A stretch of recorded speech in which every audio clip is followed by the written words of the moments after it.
प्रथम करो गुरु वंदना, द्वितीय आदि गणेश, तृतीय सुमिरो मां शारदे, मेरे कंठ करो प्रवेश। गजानंद महाराज की जय। लाडले गणपति माँ पार्वती और भोलेनाथ की जय कर रही हूँ, मान लेना। नवरात्रि है अभी, नवरात्रि में आज तीसरे दिन माँ की जयकार।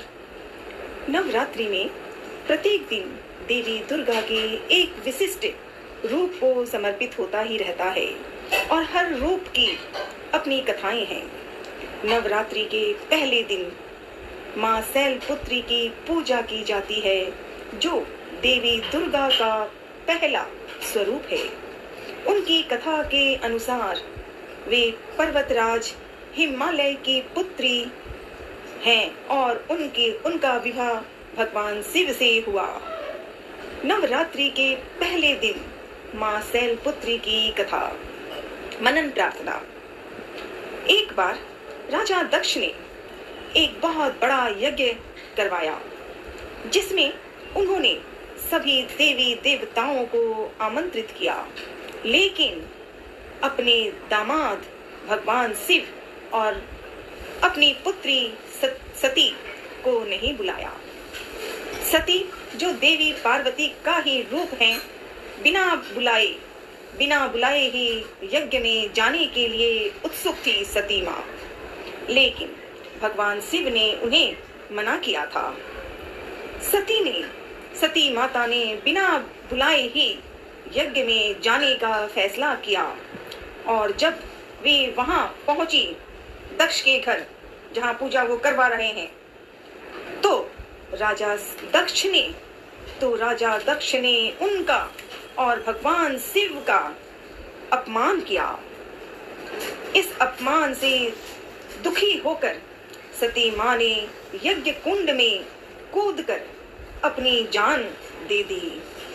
बाद में सती माँ ने हिमालय के घर पुत्री के रूप में जन्म लिया और उनका नाम शैलपुत्री रखा गया। शैलपुत्री का अर्थ है पर्वत की पुत्री। शैलपुत्री का अर्थ है पर्वत की पुत्री। शैलपुत्री का विवाह भी भगवान शिव से हुआ और वे फिर से उनकी पत्नी बनी। सती ही थी जो पार्वती के रूप में आई है। नवरात्रि के अन्य दिनों में देवी दुर्गा के रूपों की कथाएं अनंत है। दूसरे दिन माँ ब्रह्मचारिणी, जिन्होंने भगवान शिव को पति के रूप में पाने के लिए कठोर तपस्या की थी। तीसरा दिन नवरात्रि में तीसरे पूजा में माँ चंद्रघंटा, जिनके मस्तक पर घंटे के आकार का अर्धचंद्र है और जो वीरता और साहस का प्रतीक है। आज माँ चंद्रघंटा नवरात्रि में आज तीसरे दिन है, तो माँ चंद्रघंटा।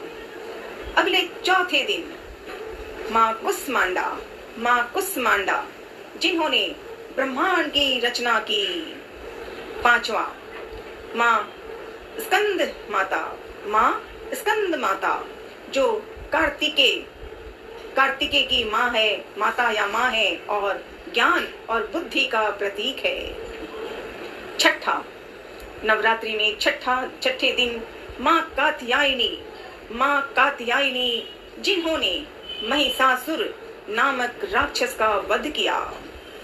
सातवें दिन नवरात्रि में माँ कालरात्रि, जो देवी दुर्गा का सबसे उग्र रूप है और बुराई का नाश करती है। आठवां माँ महागौरी, जो शांति और समृद्धि का प्रतीक है। नौवां माँ सिद्धिदात्री, जो सभी प्रकार की सिद्धियां प्रदान करती हैं। प्रत्येक दिन इन देवियों की पूजा करने और माँ की याद, प्रार्थना, कथाएं को मन में याद कर लें, तो बस वही नवरात्रि के पूजन की माँ की जयकार होती है और भक्तों को आशीर्वाद और विश्वास के साथ माँ भवानी की जयकार, जीवन में खुशहाली आ जाती है। माँ देती है, भोले देते हैं। सुख समृद्धि की प्राप्ति माँ भोले ही करते हैं। तो ये है 9 दिन नवरात्रि। गुवाहाटी में, कामाख्या में 9 दिन की पूजा होती है। और राजस्थान जायल राजस्थान में दधिमती मातेश्वरी की नवरात्रि होती है और वो 8वें दिन तक होती है। 8वां। ओम श्री दधिमत्ते नमः, ओम श्री दधिमत्ते नमः, ओम श्री दधिमत्ते नमः। जय माँ कामाख्या, जय माँ कामाख्या, जय माँ कामाख्या।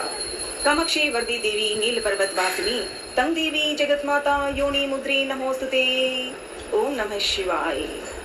गुवाहाटी शुक्लेश्वर भोलेनाथ की जय। जहाँ माँ कामाख्या है वहीं के रास्ते में सीधे भोले साथ हैं। और एक जगह नहीं, भोले तो हर जगह है। जब सती माँ ने अपने शरीर को अग्नि में जलाए थे तो भोले ने ही पूरी दुनिया में माँ को लेके घूमने लगे थे, जो हमें माँ के रूप को हम प्रार्थना करते हैं। और गुवाहाटी में सती माँ का गर्भ स्थल जो था उसका पूजन भाव होता है। तो नवरात्रि माँ की कथाएं अनंत है। देवी दुर्गा की नाम की बातें जिस भाषा में हो, जिस आवाज में हो, और जहाँ ना बोला जाए तो मन में ही आंखें बंद करें तो माँ के नवरात्रि की पूजा मानसिक रूप में बहुत प्रेम और भाव से होती है। जय माँ, जय माँ, जय माँ। हर हर महादेव। भोलेनाथ के रुद्र अवतार हनुमान जी की जय। जय श्री बालाजी दादोजी माँ दधिमती कामाख्या मैया की जय। जय श्री श्याम खाटू वाले, जय श्री श्याम। राधे राधे। हर हर महादेव।